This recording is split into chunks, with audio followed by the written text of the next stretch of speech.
in the Abbey Gate bombing during the disastrous and incompetent withdrawal from Afghanistan. Not that they were withdrawing, it was the way they withdrew. Perhaps the most embarrassing moment in the history of our country. Tonight, I am pleased to announce that we have just apprehended the top terrorist responsible for that atrocity, and he is right now on his way here to face the swift sword of American justice.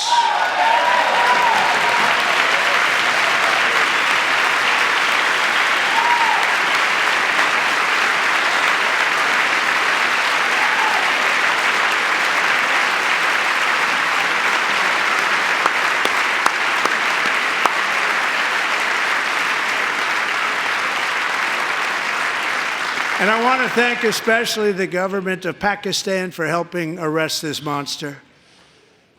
This was a very momentous day for those 13 families who I actually got to know very well, most of them, whose children were murdered, and the many people that were so badly, over 42 people, so badly injured on that fateful day in Afghanistan. What a horrible day. Such incompetence was shown that when Putin saw what happened, I guess he said, wow, maybe this is my chance. That's how bad it was. Should have never happened. Grossly incompetent people. I spoke to many of the parents and loved ones, and they're all in our hearts tonight. Just spoke to them on the phone. We had a big call. Every one of them called, and everybody was on the line, and they did nothing but cry with happiness. They were very happy, as happy as you can be under those circumstances. Their child, brother, sister, son, daughter was killed for no reason whatsoever.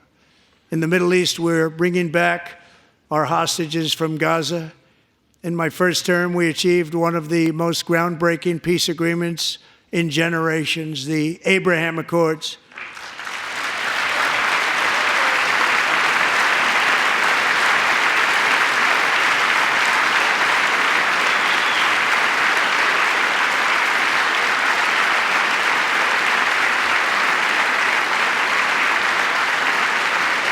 And now we're going to build on that foundation to create a more peaceful and prosperous future for the entire region. A lot of things are happening in the Middle East. People have been talking about that so much lately with everything going on with Ukraine and Russia.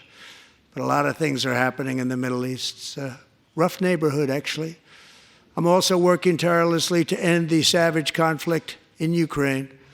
Millions of Ukrainians and Russians have been needlessly killed or wounded in this horrific and brutal conflict with no end in sight.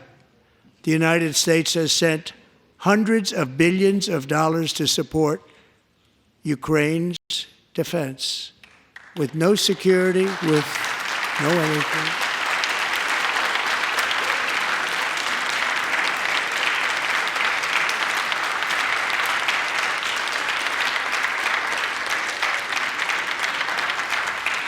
Do you want to keep it going for another 5 years? Yeah, you would say Pocahontas says yes.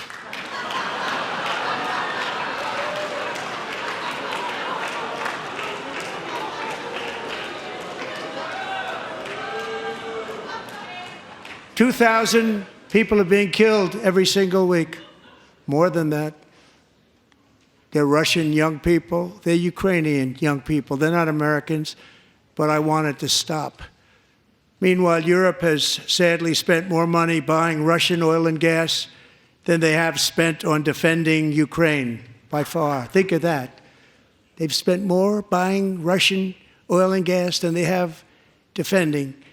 And we've spent perhaps $350 billion, like taking candy from a baby. That's what happened.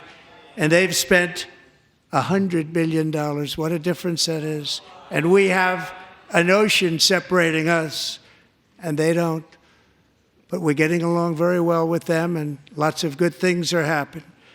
Biden has authorized more money in this fight than Europe has spent by billions and billions of dollars. It's hard to believe that they wouldn't have stopped it and said, at some point, come on, let's equalize. You got to be equal to us.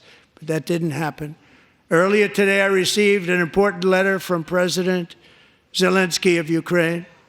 The letter reads, Ukraine is ready to come to the negotiating table as soon as possible to bring lasting peace closer. Nobody wants peace more than the Ukrainians, he said. My team and I stand ready to work under President Trump's strong leadership to get a peace that lasts. We do really value how much America has done to help Ukraine maintain its sovereignty and independence. Regarding the agreement on minerals and security, Ukraine is ready to sign it at any time that is convenient for you. I appreciate that he sent this letter, just got it a little while ago. Simultaneously, we've had serious discussions with Russia and have received strong signals that they are ready for peace. Wouldn't that be beautiful? Wouldn't that be beautiful?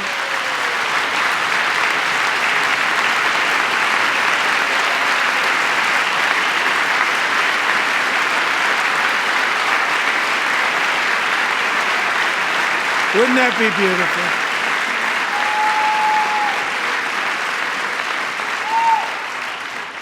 It's time to stop this madness. It's time to halt the killing. It's time to end this senseless war. If you want to end wars, you have to talk to both sides. Nearly 4 years ago, amid rising tensions, a history teacher named Mark Fogle was detained in Russia and sentenced to 14 years in a penal colony. Rough stuff. The previous administration barely lifted a finger to help him. They knew he was innocent, but they had no idea where to begin. But last summer, I promised his 95-year-old mother, Malphine, that we would bring her boy safely back home. After 22 days in office, I did just that, and they are here tonight.